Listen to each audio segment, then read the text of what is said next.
yo soy fanático de los datos, pero de entenderlos bien, ¿no? A nosotros nos gusta mucho lo de hacer promoción cruzada, lo de mover audiencias. Oye, alguien que ha estado viendo un Gran Premio de Fórmula 1, ¿de qué manera le podemos mover hacia el Gran Premio de motos? Recibí una llamada del CEO global de DAZN y me dijo: nos acabamos de quedar los derechos del Mundial de Clubes a nivel global y quiero que seas tú el encargado de gestionarlo. La NFL en Estados Unidos estaba poniendo micrófono a los entrenadores, eran muy reacios y decían: ¿pero qué te crees? Que la NFL es más grande que nosotros. Y les dije: bueno, perdonad, el fútbol americano en Estados Unidos, que es el país del entretenimiento por excelencia, está aplicando esto, con lo cual deberíais al menos tener algo de consideración por estos ejemplos.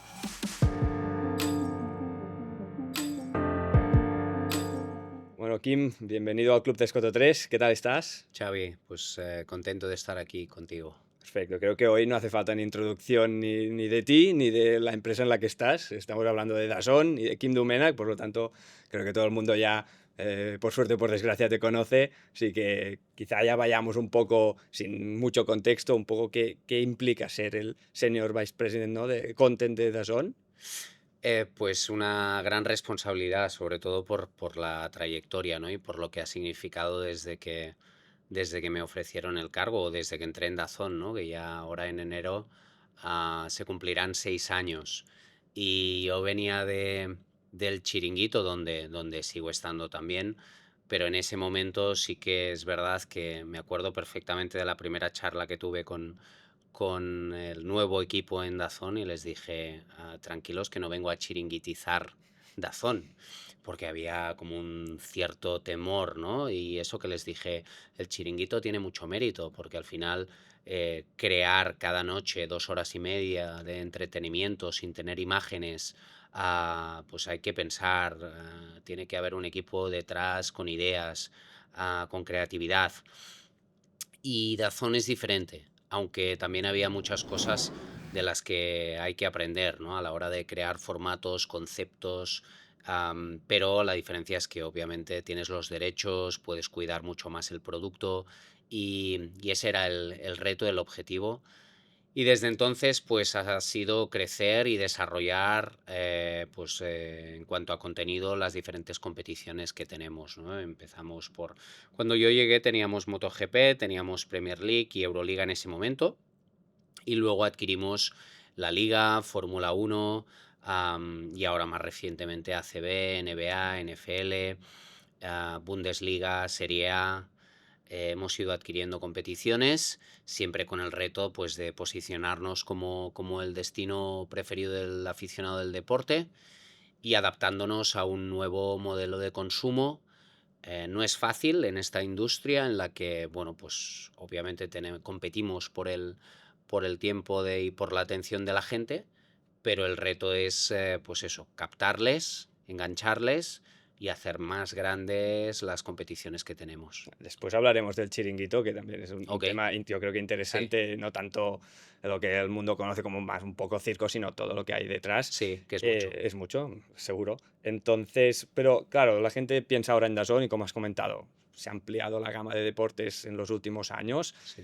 Parece como inabarcable, ¿no? Te lo imaginas y piensas, ¿cómo está estructurado por dentro?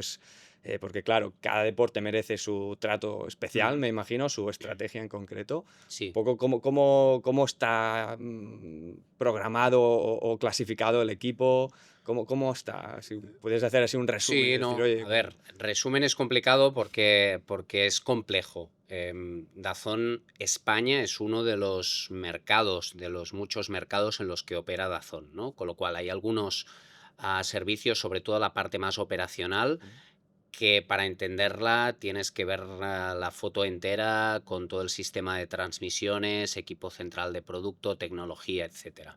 Si hacemos un poco de zoom en España, hay la parte de negocio, obviamente, que ahí está, pues desde marketing a el equipo comercial, legal, comunicación,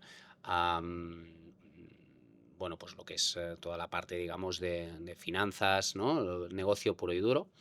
Y luego está mi parte, que viene a representar pues 60-70% de la empresa en España, que es la parte de contenido, porque al final DAZN vende contenido, ¿no?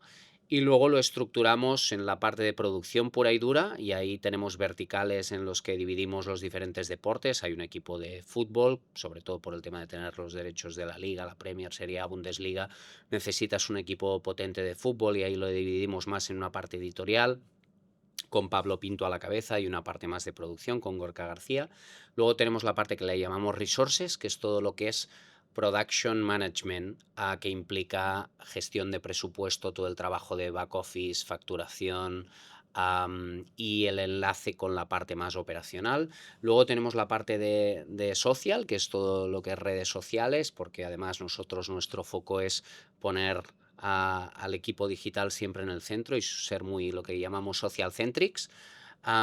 Luego tenemos la parte de creativo, que es todos los editores más de promociones, de toda la parte visual, gráfica, etcétera.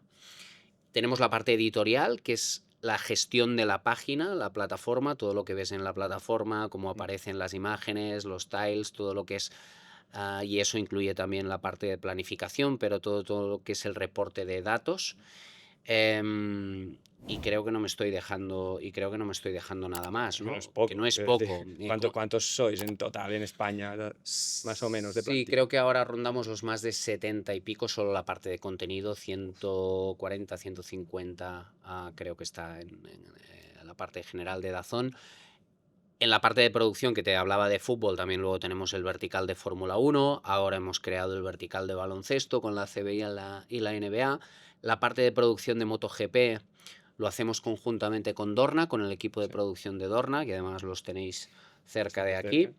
Y, y básicamente pues se trata de, pues, bueno, de producir todos estos deportes siempre haciendo un análisis muy práctico de, ¿no? de qué manera encontramos el equilibrio entre mejorar la experiencia de lo que ponemos en la pantalla con el retorno que obtenemos, ¿no? Es toda una mezcla de entender, pues bueno, que no es lo mismo un partido de Bundesliga que el Gran Premio de Fórmula 1 Claro. de Barcelona, en el que tienes que poner más esfuerzo, ¿no? O lo mismo, ¿no? No es lo mismo un partido de zona baja de la clasificación que el clásico o el derby, ¿no? Por lo tanto, todas estas decisiones y dónde ponemos los esfuerzos también forman parte de mi trabajo y la estrategia editorial que hay detrás. Claro, porque todos estos deportes que has comentado, la pregunta obvia es cómo se priorizan según, o se tiene que haber como una escaleta de rangos de importancia en cada deporte, en cada fin de semana que coinciden. Sí, O sea, realmente es bastante caótico y te toca decidir a ti. sí. Me imagino que según qué cosas que piensas, está bastante igualado estas cosas. Sí, hay que hacer mucho análisis y tirar de datos. Yo soy fanático de los datos, pero de entenderlos bien, ¿no? Porque yo creo que estamos en un mundo en el que los datos a veces los puedes dibujar de la manera que quieras para defender una teoría u otra. Lo que hay que intentar es que el dato te ayude, pero que no pierdas lo que a veces es el menos común de los sentidos, que es el sentido común, ¿no? Está claro que a nosotros nos gusta mucho lo de hacer promoción cruzada, lo de mover audiencias, y también analizamos cuál es el comportamiento del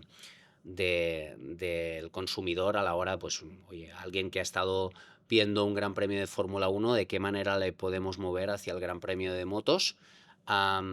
Y lo mismo con fútbol, cómo podemos explicarle al que está viendo un partido de la Liga que tiene un partido de Premier League, ¿no? Todo eso, pues hay que decidirlo en base a la audiencia estimada, los datos que tienes históricos, al número de suscriptores que tienes de cada uno de los paquetes, porque también estamos dividiendo nuestra oferta en, pues tienes el paquete motor, Mm. tienes el paquete total con todos los deportes, tienes el paquete de baloncesto. em, También tenemos segmentación en base a si son menores de 30 años, si no. El último objetivo es poner al fan en el centro y hacer una propuesta a medida para intentar que la experiencia sea la mejor posible una vez entras en DAZN. Yo que soy suscriptor a nivel personal de DAZN desde hace mucho tiempo, ostras, al principio era plan motor, plan fútbol, ¿no?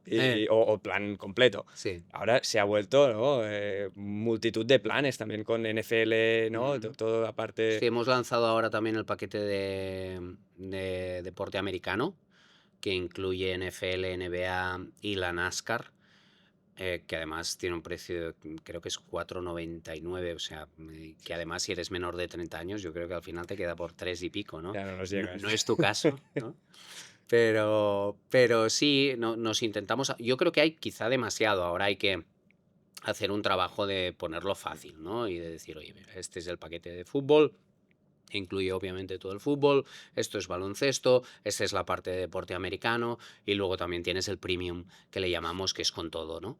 Y, y la parte de motor, ¿no? Con MotoGP y Fórmula 1. Porque ¿cuál tiene más éxito, tú crees, también para entender un poco el consumo aquí en España, ¿no? De qué plan suele gustar más. Bueno, gusta Fútbol mucho, tira mucho, entiendo. sí, fútbol tira mucho porque este es un país futbolero, pero también es verdad que el modelo de fútbol, por aquello de que el aficionado del fútbol tradicionalmente está acostumbrado a tenerlo todo, pues sí es verdad que esto es parte de la estrategia. En nuestro acuerdo que tenemos con las telcos, con Movistar, con Orange, sí es verdad que hay muchos de nuestros clientes que nos contratan a través de Movistar o de Orange, ¿no?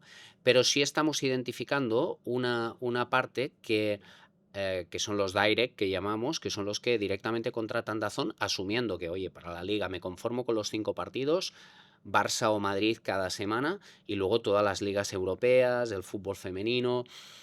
Y luego está una parte que también, y esto tiene que ver con el histórico, que es el aficionado del motor en España, que ahí hemos ido creciendo, creciendo, creciendo. Al tener MotoGP y Fórmula 1, sí que al que solo le gusta motor sabe que tiene una oferta, bueno, Sí, sí. que el tema es DAZN. Y luego en todo lo demás depende de si eres un casual fan de fútbol, un hard fan, ¿no? Y en base a ello, cada vez identificamos más gente que dice, oye, yo me conformo con dame el partido que tengas cada fin de semana, Barça-Madrid, más los otros 4. Luego tengo todos los resúmenes de 12 minutos y al final no quiero pagar en fin, lo que tengas que pagar por contratar una telco, ¿no? Quiero tener la libertad para tener mi paquete de deporte ad hoc y con eso me conformo pagando, pues eso, 15 euros, 14, 13. Claro, es que quizá Dazón está democratizando, ¿no? Algo que antes o sea, eran precios mucho más altos o que siguen siendo en telcos, ¿no? Por ejemplo, el Movistar Plus, el paquete entero, pues quizá, no, desconozco el precio ahora mismo, no estoy al día, pero seguramente Dazón es más competitivo en este sentido a Sí. nivel de precio. Hemos agitado el mercado, esa es la realidad y tenemos una forma de poner al aficionado en el centro que yo creo que muchos han tenido que también sacar productos en los que realmente puedan hacer esa oferta para que no nos quedáramos nosotros siendo la única opción, ¿no?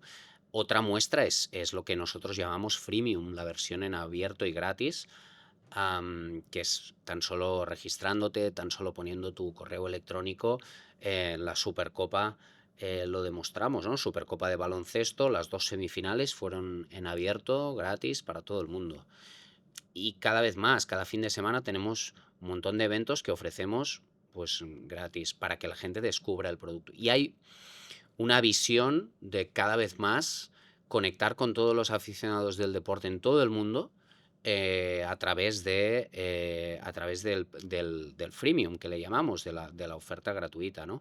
Lo hicimos con el Mundial de Clubes, que creo que ha sido un mensaje súper potente el verano pasado, en el que hemos dado por primera vez en la historia un torneo que nunca se había hecho antes, pero que es lo más parecido a Mundial de Selecciones, pero con equipos, y ofrecerlo en abierto, gratis para todo el mundo. El mensaje que hemos mandado ha sido absolutamente rompedor y creo que ha marcado un precedente. Y se ha demostrado que cuando ofreces algo de esta manera consigues atraer a mucha base a los que luego tienes que intentar convertir, obviamente, y tienen que descubrir DAZN y luego les tienes que mover hacia los paquetes de pago. Pero hay un espacio para explorar también en el abierto y eso es lo que estamos haciendo. Ahora hablaremos del Mundial de Clubes, pero antes dos temas que quería hablar contigo sí o sí, que era ostras, el debate eterno y famoso de la generación Z, ¿no? De la, parece que poca capacidad que tienen de aguantar según qué evento largo deportivo. O sea, aquí DAZN tiene alguna estrategia de decir, ostras, ¿cómo retenemos? Porque evidentemente me llega la segunda pregunta.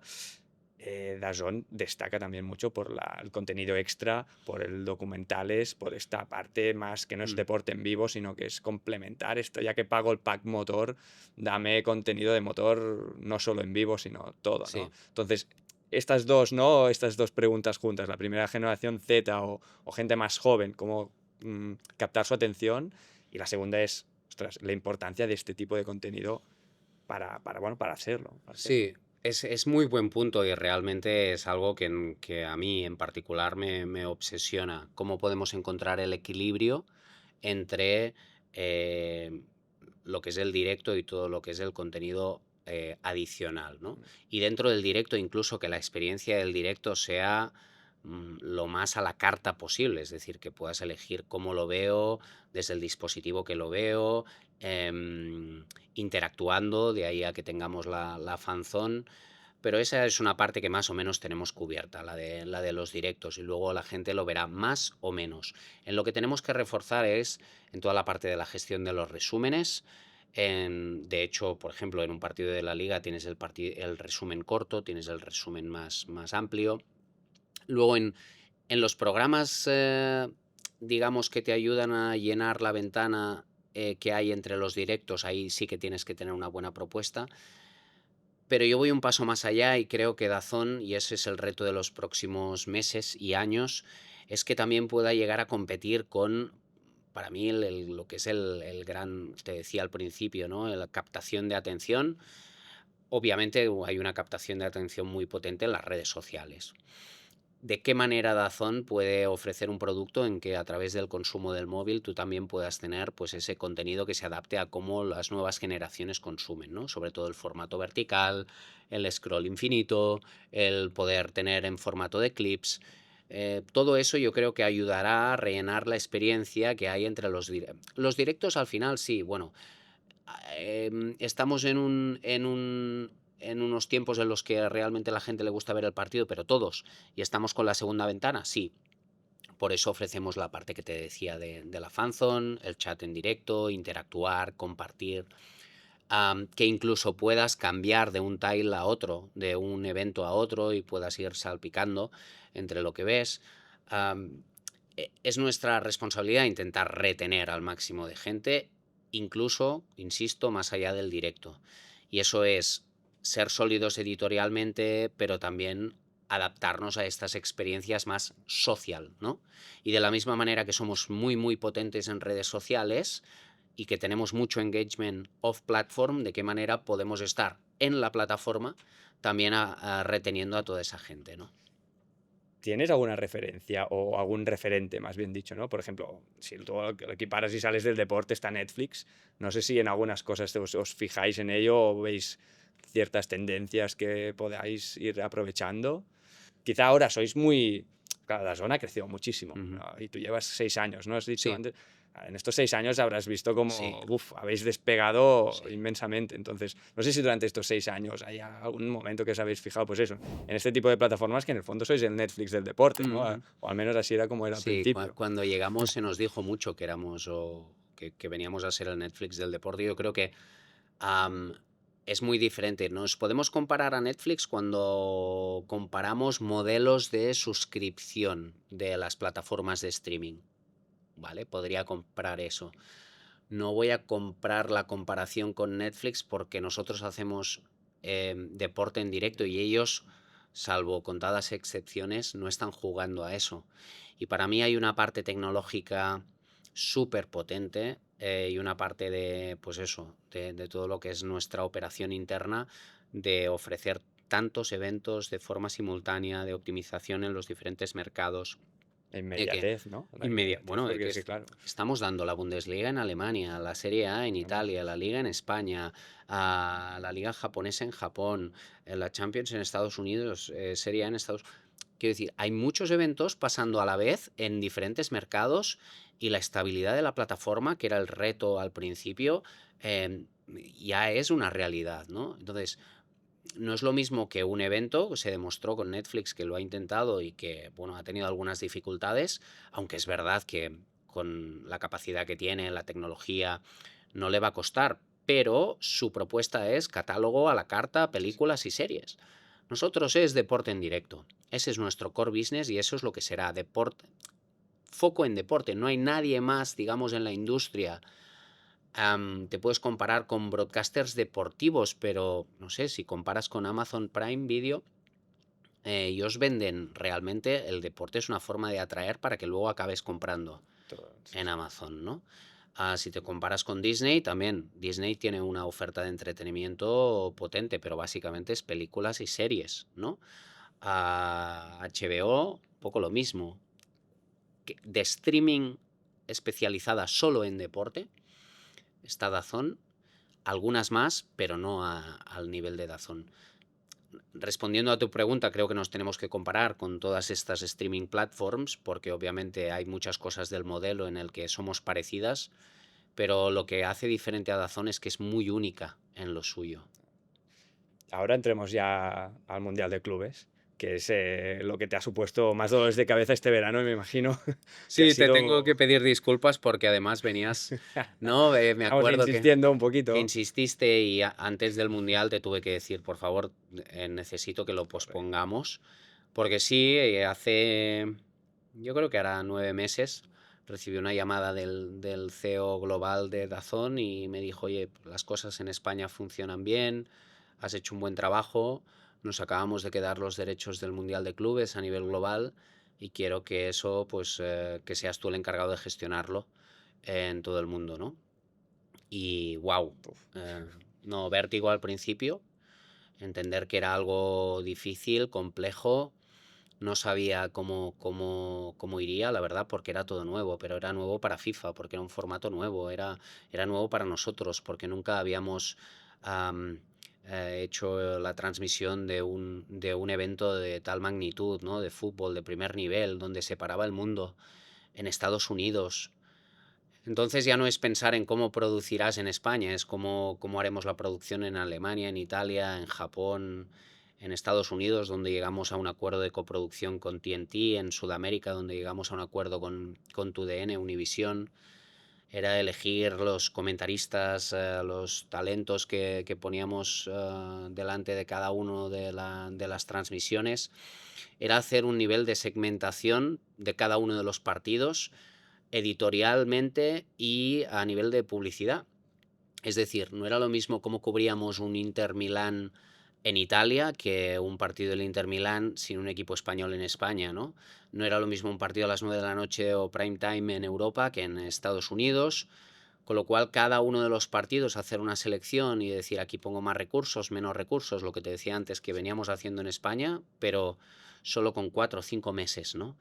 Fue una locura, fue seguramente el proyecto que he hecho que más me ha impactado y que seguramente más me impacte. No veo algo en tan poco tiempo de tal magnitud, pero ha sido un gran aprendizaje, no solo a nivel profesional, sino también a nivel personal. Te ayuda a superar muchas barreras que crees que no vas a poder superar, te ayuda a reforzarte en que creo que al final esto es como siento como la vida, ¿no? Que es fundamental tener tres cosas. Primero, tener un criterio.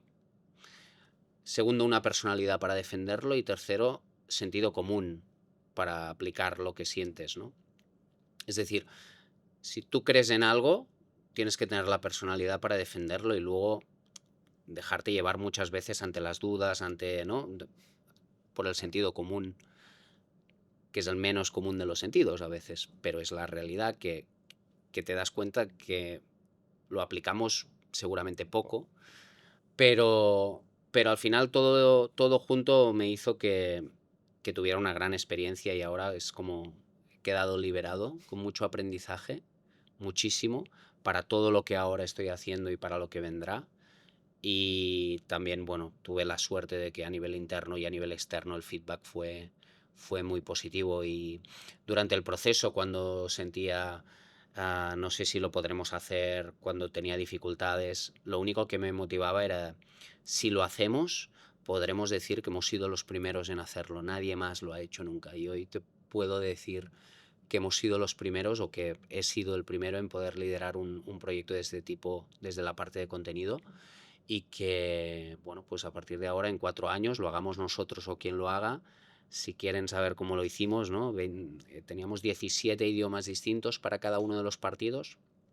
Cada partido eran 27 feeds diferentes, 27 outputs con un nivel, como te decía antes, lo que aparecía en pantalla era diferente en función del mercado en el que se emitía.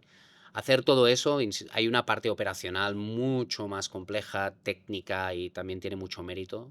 Lo hicimos además en alta definición HDR y SDR. El modelo en abierto era baja calidad con más anuncios, bueno, baja calidad estándar de calidad, y el modelo premium, el modelo de pago, era alta calidad con menos anuncios, ¿no? Hacer todo eso fue muy complejo y sin que fallara, ¿no? O sea, que realmente la experiencia para la gente que lo viera pues fuera positiva, al final pues ha sido un gran hito. No, no, ya solo con explicarlo ya me pilla un poco de ¿Verdad? estrés, ¿eh? Sí, sí, sí, no, fue estresante. Que visto ahora, que sea la primera edición del torneo, ¿es algo positivo o te generó...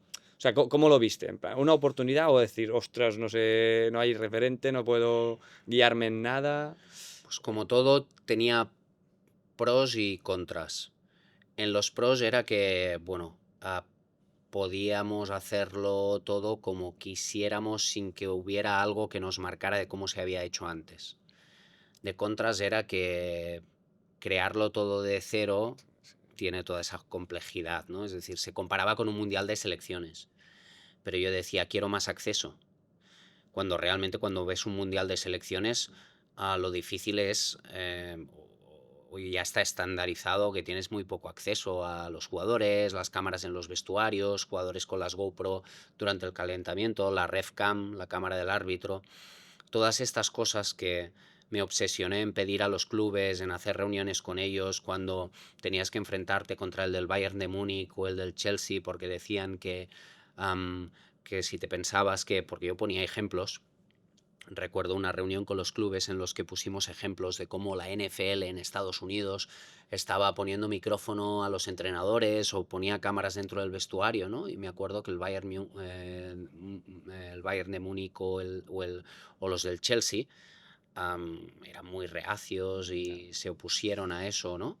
Y, y decían, ¿pero qué te crees? Que la NFL es más grande que nosotros. Y les dije, bueno, perdonad, el fútbol americano en Estados Unidos, que es el mercado donde va a ocurrir este torneo y que es el país del entretenimiento por excelencia, está aplicando esto. Y ahí la audiencia del fútbol, porque ahí le llaman fútbol por encima del soccer, es mucho mayor. Con lo cual deberíais al menos tener algo de consideración por estos ejemplos. Y poco a poco les fuimos convenciendo y la mayoría acabaron accediendo a algo que parecía imposible. Puse ejemplos de lo que habíamos hecho en la liga, de lo que hacíamos, de lo que hacían otros mercados también y otras ligas domésticas. Pero hacerlo en una competición FIFA era muy difícil. Si esto hubiera sido, no, es la segunda edición, seguramente hubiera costado muchísimo más, porque ya te comparas con lo que has hecho y de repente no cambies nada. Pero al ser la primera era como todo nuevo y tenías un contexto que te podía favorecer a implementarlo. Claro, notaste que tenías que aprovechar el hecho de que era en Estados Unidos, de que Sí, se llevaba toda esta tendencia de que el show es lo primero casi, pero por contra es fútbol y es uno de los deportes más rígidos, sí, más tradicionales, más que tocas una cosita y tienes ahí un lío, un sí. fuego. Yo me he dado cuenta, y tú que vienes del hockey hierba y que es...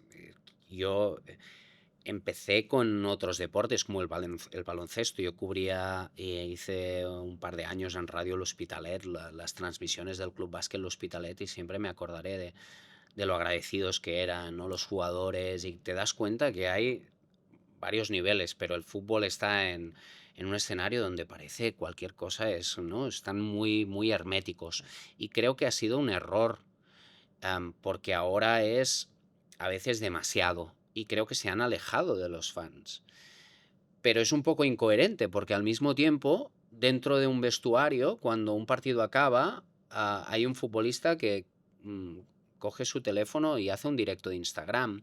Y los fans pueden acceder a ese contenido, y resulta que si estás viendo la televisión, tú no podrás estar dentro del vestuario, ¿no? Con lo cual teníamos que romper esas barreras.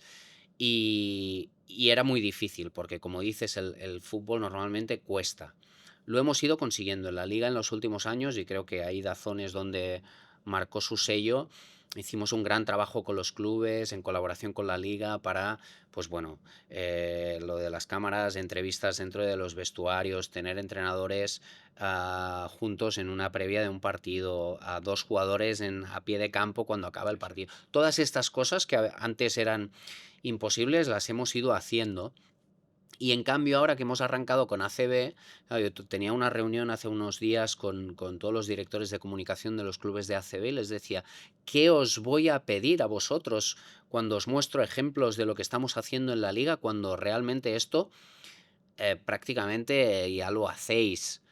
Pero luego, en cambio, dijeron, bueno, sí, pero hay cosas que estás haciendo en el fútbol que sí es verdad que por lo que sea no estamos haciendo. Y en la Supercopa ya empezamos a hacer cosas parecidas, distintas, más acceso, ¿no? Formatos diferentes. Pues Pablo Lasso entrevistando directamente a Sergio Scariolo, am, o teniendo esa charla antes del partido con los entrenadores, cosas que tampoco estaban tan acostumbrados, y al final se demuestra que con ideas, con creatividad, y luego vas convenciendo a uno, a otro, pero no hay, es decir, en lo que es el fútbol sigue estando a mucha distancia en cuanto a hermetismo y acceso respecto a otros deportes. Claro, y no sé, ¿harías algo distinto del Mundial de Clubes ahora que lo ves con perspectiva? Decir, ostras, aquí cedí en esto y quizá me hubiera... Ujú. O algo distinto, algo que hubieras dicho, ostras, aquí se me ha quedado Sí, esta espinita. sí, bueno, más que hacer cosas distintas, seguramente me enfocaría más y dedicaría más tiempo a las cosas que realmente luego identifiqué que marcaban la diferencia, y no hubiera dedicado tanto tiempo y dolores de cabeza a otras que al final o se solucionaron o me di cuenta que no eran tan importantes, ¿no? Hubo otras, en cambio, por ejemplo, algo que era muy importante y que creo que lo podríamos aprovechado incluso aún más, fue que decidí poner a 32 reporteros, había 32 equipos, a un reportero pegado a cada uno de los equipos. Ese reportero tenía que ser bilingüe, es decir, hablaba la lengua del equipo y también hablaba inglés, con el objetivo de cada día ese reportero daba contenido no solo para el mercado, es decir, el reportero de, volviendo al ejemplo, Inter Milán, daba contenido para Italia como mercado en italiano, pero luego en inglés para todos los mercados, para Estados Unidos, para los que querían utilizarlo, ¿no? Em, Esa sensación de tener solo a 32 reporteros, pero tener una agencia de noticias global y poder proveer de contenido para todos los mercados, me di cuenta de la de sinergias que se podían obtener, la de cuánto maximizabas recursos, eras mucho más eficiente. Y ahora, visto en perspectiva, es algo que le dediqué menos tiempo de lo que le podía. Salió muy bien, pero con un poco más podríamos incluso haberlo hecho mejor, ¿no? Y porque tuvimos que, de los 32, quizá 20 no formaban parte de la plantilla de Dazón. Eran externos que tuvimos que encontrar en los mercados, preguntando, ¿no? Con la gente de talento que captaba esos reporteros. Eso, si tú tienes más tiempo para prepararlo y luego puedes hacer sesiones con ellos, puedes identificar las oportunidades, puedes crear esa comunicación interna, seguro que hubiera salido mucho, mucho mejor. Luego los reporteros, yo quería darles mucha más presencia en pantalla. Es otra de las cosas que FIFA no estaba acostumbrada. FIFA normalmente pone al reportero, am, pero no lo muestra en pantalla. Yo quería que todos se vieran y que aparecieran con el logo de Dazón y que se viera el micrófono de Dazón, ¿no? Todas estas cosas que políticamente costaba con FIFA convencerles, no fue fácil, pero creo que fue una gran victoria para nosotros. Claro, habéis abierto la puerta para futuras, ¿no? O sea, lo bueno es que de este listón ya no se bajará. En principio, a todas estas cosas que has conseguido, Bueno, claro, una vez lo has hecho, o sea, ya es ir a por más acceso a jugadores, claro. más contenido Sí, exclusivo, más... sí. Esto nos pasó también durante el proceso, ¿no? Si convencía al de Oakland, que era el club más humilde que teníamos en el torneo, podía luego irme a los clubes europeos y decir, mirar, es que el de Oakland Claro, le estamos poniendo un micrófono al entrenador. Es verdad que luego costó mucho lo de los micrófonos a los entrenadores o lo de que escucharan las pausas de hidratación. Luego aparte había todo el tema del calor, que fue un obstáculo también por momentos, ¿no? De toda Claro, la... esto te iba a preguntar también. Durante todos estos meses se iba hablando de según qué cosas a nivel de termómetro, de cómo se estaba organizando el club. Era temperatura, campo seco también y lo del calendario que fue un trending topic durante meses, ¿no? Sí, Tú tenías que lidiar también con sí, eso, con esa sí, parte externa que va recibiendo inputs, decir, oye, yo estoy viviendo un estrés aquí para montar algo y la gente lo toma a veces. sí, Cuando faltaban meses, te he de reconocer que parecía que era como aquello que hay a final de sí. temporada y tal. Pero después cuando llegó, claro, todo el mundo quiere ganarlo, ¿no? Era Claro, como... claro. Luego los clubes estaban todos ya súper focalizados y se notó que había ciertas críticas porque, como todo lo nuevo, la gente no está acostumbrada y porque es verdad que hay mucha presión también de los propios jugadores por el calendario que tienen. Pero yo creo que esta es una competición que ha venido para quedarse y que el aprendizaje que se ha hecho, y lo vais a ver también durante el Mundial, cuanto a gestión de los horarios, los campos, se van a poner más sedes con techadas, porque el tema del calor, pues bueno, es un obstáculo en función de las horas. También el weather delay, todo el tema del protocolo que tienen en Estados Unidos, de cuando cae un rayo a 11 kilómetros alrededor del estadio, tú tienes que parar todo completamente y tienes que esperar media hora sin que haya ni un solo rayo. Si vuelve a haber un rayo, tienes que volver a contar media hora. Todo esto que yo prácticamente me lo contaron a falta de pocas semanas, ¿no? Cuando estás con todo el estrés y te dicen, por cierto, ¿conoces el protocolo del weather delay en Estados Unidos? Y yo no estaba al corriente. Bueno, me lo explican. Entendemos todo, las complejidades, lo que suponía para nosotros y pensé, bueno, esto será, nos puede ocurrir 1, 2, 3 días máximo durante el torneo y luego resulta que acabó siendo casi a diario. El partido del Chelsea, me acuerdo un partido del Chelsea que estuvo casi 4 horas de parado, ¿no? Bueno, tardó Hostia. 4 horas en finalizarse. O sea, todas estas cosas le añadieron un plus de complejidad que fue difícil de gestionar. Dices que el Mundial de Clubes está para quedarse. Sí. ¿Crees que en algún momento se equiparará al estatus que tienen competiciones como la Champions o el propio Mundial de Selecciones a nivel de estatus? De Porque prestigio, seguro. de- Yo creo que de prestigio sí, porque mientras siga siendo 4 años, que eso es otra historia, porque a lo mejor acaba siendo cada 2 años si lo adaptan bien al calendario, pero mientras siga siendo 4 años, ¿sabes qué pasa? No había una imagen del ganador. No, no. Tú decías, este formato, bueno, este formato que es una evolución del Intercontinental, no, no es una evolución, es que era un formato nuevo, totalmente diferente. Pero ¿qué ocurre? Que no tenías a ningún ganador de este formato. Ahora ya tienes la foto del Chelsea con Trump por ahí en medio, levantando ese súper trofeo diseñado en Tiffany's, y que ahora el siguiente que quiera ganarlo dentro de 4 años o cuando sea, eh, es, ¿no? Es quien hereda ese trofeo que ganó el Chelsea. Y con un prize money, además, con un premio económico muy potente, porque yo creo que también lo que ha movido la aguja es que los que han podido participar en este torneo, en fin, todos sus presupuestos se han visto alterados disparados. y el que lo ha ganado ha tenido una gran bolsa para ir al mercado tranquilamente y seguramente para solucionar su presupuesto anual. Que se lo digan al Atlético de Madrid solo por participar, incluso aunque no pudieran pasar de la fase de grupos, ¿no? Pero en general los equipos me consta que han quedado sumamente satisfechos, pero para ello tienes que conseguir que en la próxima edición tengas también el mismo premio para ellos, ¿no?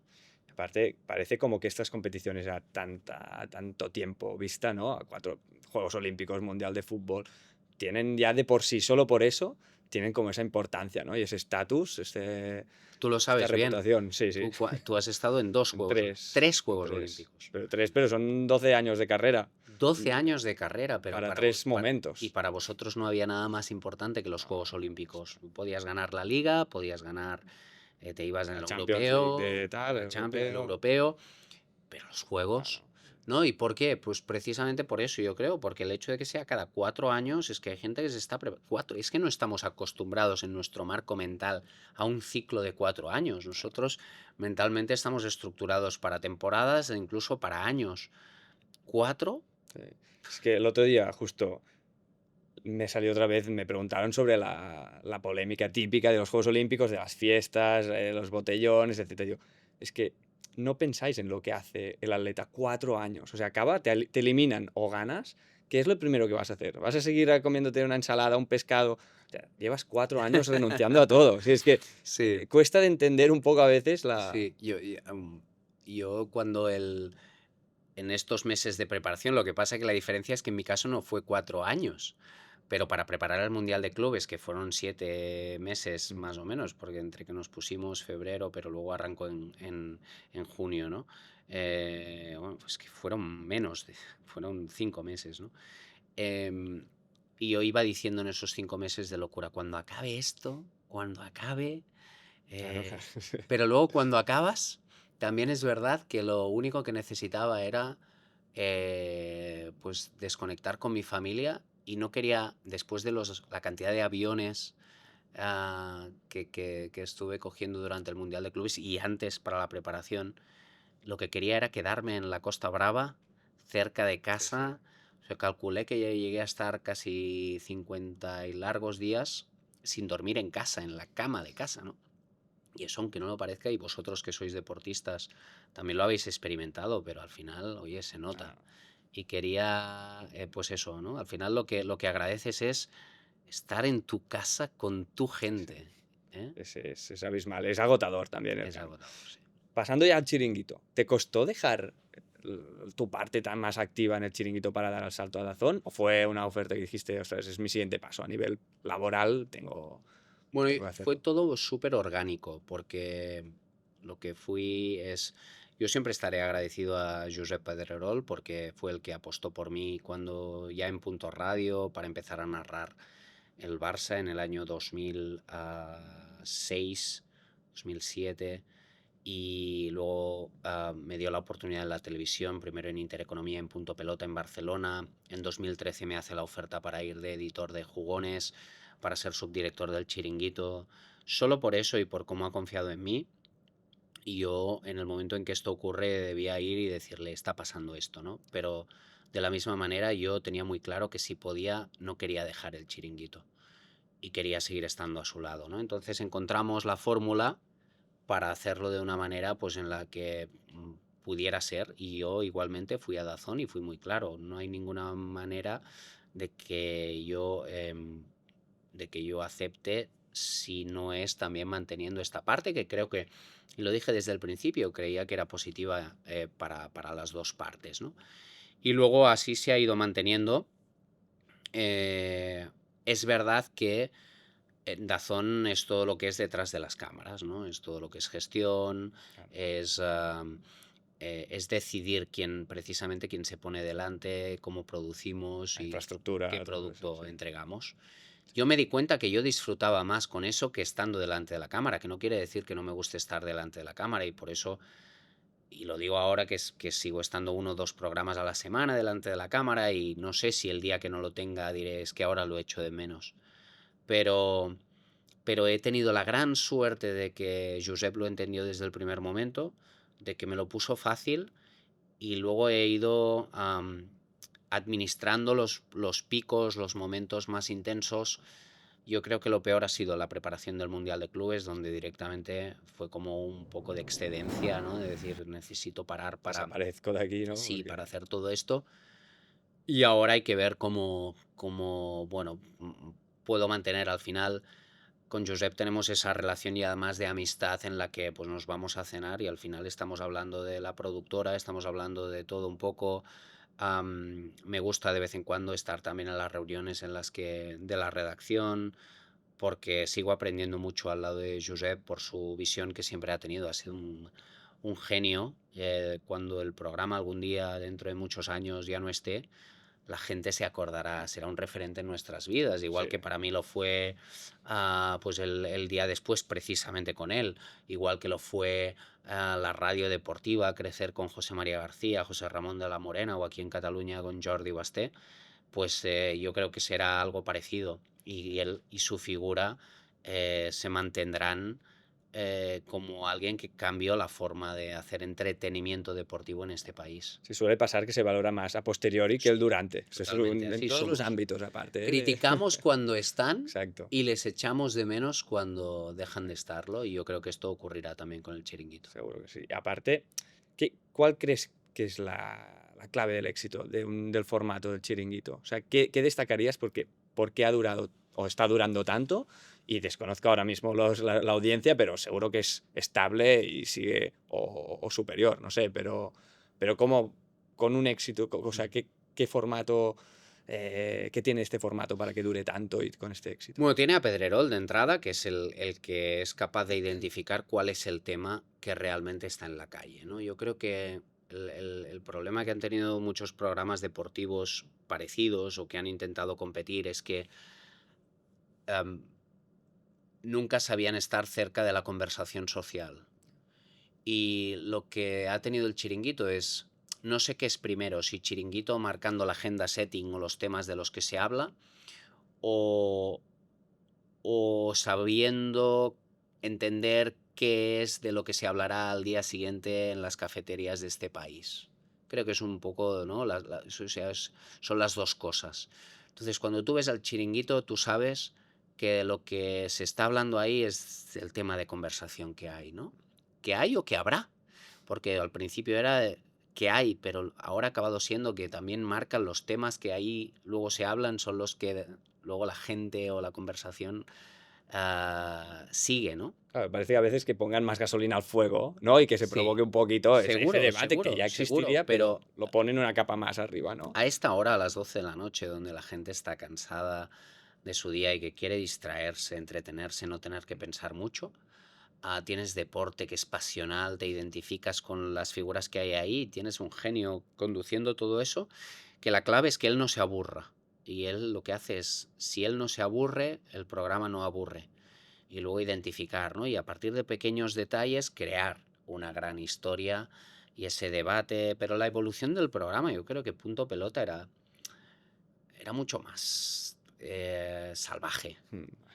¿no? Y yo creo que el chiringuito se ha movido en una posición más de mainstream. Cuando creció y cuando apareció Punto Pelota era la alternativa a los grandes modelos de consumo de deporte, y ahora el chiringuito ha pasado a ser referente, ¿no? Cuando ocurre algo, y el hecho de que consigas que hayas cambiado de cadena, que dentro de A3 Media te hayas movido de Nitro a Neox, de Neox a Mega, y que la gente siga conectando con la televisión en unos tiempos en los que no somos ya de lo que llamamos el call to action, que es lo más difícil en televisión, que es que hacer que la gente conecte la tele, o que a las 12 sepas, es que está el chiringuito, lo voy a poner, ha perdido el Barça, ha ganado el Barça, voy a verlo. Esto es lo más difícil y él lo ha conseguido. Eh, Él sigue insistiendo en que la gente no se relaje, en una redacción joven, que tenga ganas, que salga a la calle. También es estar en la calle, es no acomodarte, es tener un nivel de exigencia alto. Todo esto contribuye a que todavía haya cuerda. Que queda para rato, ¿no? Chiringuito, Bueno, vamos. eso no te A lo sé veces, decir bueno, a porque veces no depende del no propio, depende exacto. de... Dependerá de si Josep se siente con ganas, y que yo creo que sí, y si sigue habiendo espacio, y que creo que también. Pero la realidad es que el modelo va cambiando, también hay que ser realistas, la televisión tradicional pues va perdiendo terreno en algunos, ¿no? A costa de pues las Sí. plataformas, a costa de las redes sociales, pero si hay algo claro es que el chiringuito, yo creo que en ese ecosistema todavía tiene margen para aguantar. Dos últimas, Kim. La primera es cómo equilibras esta dualidad, ¿no? Parece que el DAZN, todo serio, programado, ¿no? Una infraestructura gigante, y el chiringuito, que tiene este punto más informal, más espontáneo, más de buscar conflicto, que es lo que la gente disfruta. ¿Cómo es este binomio, esta dualidad? ¿Cómo lo equilibras en tu Sí, día a es día? difícil, es muy buen punto, porque es algo que he tenido que hacer desde el primer día, y que me ha salido de una forma muy natural. Porque sí, pero al final el chiringuito es más divertido, es más canalla, ¿no? Es más, te puedes relajar, pero sigues manteniendo la tensión de que estás en un programa, estás en televisión, estás en directo, ¿no? Eh, la parte de Dazón es una parte más de negocio, es la parte más de entenderlo todo, ¿no? El Chiringuito es contenido, contenido, contenido, entretenimiento, televisión, impacto directo. La parte de Dazón es más estrategia, equipos, ¿no? La visión es la ejecución final, pero hay una parte que no depende 100% de ti, porque a veces te marcará si tienes un derecho, tienes otro derecho, del contexto, la coyuntura, los acuerdos que puedas hacer con terceros, ¿no? Todo esto influirá. Lo otro es 12 de la noche, aparece lo que decido que aparezca en pantalla y en base a eso y cómo lo haga, la audiencia te dirá al día siguiente. Punto. Eso. En un modelo de publicidad, televisión en abierto. Dazón es otro modelo de negocio, es otra forma de producir, es otra estructura, es otra mentalidad, pero me ha servido porque ahora no hay muchos puentes en los que conectan, pero hay otros en los que realmente, como dices, tienes que separar y entender que el público también es diferente, ¿no? Hay que entender cada cosa en su espacio. Y acabamos, Kim. Antes decías que el Chiringuito tiene cuerda para rato. Kim Domènech en DAZN tiene cuerda para rato, o ves también que No hay... sé, no. ¿Qué ves a 3 años vista, por Uf, decirlo así? Sí, sí, es complicado decírtelo. Te adelanto que me están pidiendo que esté más involucrado y más desde la experiencia del Mundial de Clubes en un rol más global, en poder participar pues bueno, de esa estrategia de contenido, pero también más a nivel global, otros mercados, etcétera. Con lo cual yo creo que hay una área personal de crecimiento y profesional de crecimiento en ese sentido, pero a partir de aquí, igual que recuerdo que cuando empecé con esto del periodismo, porque yo estudié periodismo, pero ya desde que me gustaba la radio, Mata de Pera Radio, empecé, eh, al principio era todo radio, radio, radio, ¿no? Y nunca me hubiera imaginado que sería tele. Pero es que luego, una vez tuve tele, nunca me hubiera imaginado que sería detrás de las pantallas. Y ahora está siendo detrás de las pantallas, ¿no? Me gusta todo lo que tiene que ver con contenido, me gusta en la parte de negocio y me encanta estar donde estoy. Dicho esto, eh, ¿dónde voy a estar dentro de 3 años? Aunque suene a topicazo, que pueda disfrutar con lo que hago y seguir sintiendo que aprendo y aporto. Y mientras esto esté ocurriendo, oye, pues perfecto. Si no, pues seré yo mismo quien buscaré otros retos y desafíos, porque en eso nunca me ha gustado acomodarme. Perfecto, Kim. Pues desde aquí felicitarte por tu trabajo, realmente Gracias. muy fan de DAZN, no Ah, solo yo, bueno, seguramente todo el equipo de Club gracias. 343, animarte a que sigas así. Y nada, Club 343 es tu casa, espero poder verte en futuras ocasiones por aquí. Para lo que necesitéis, encantado de estar con vosotros.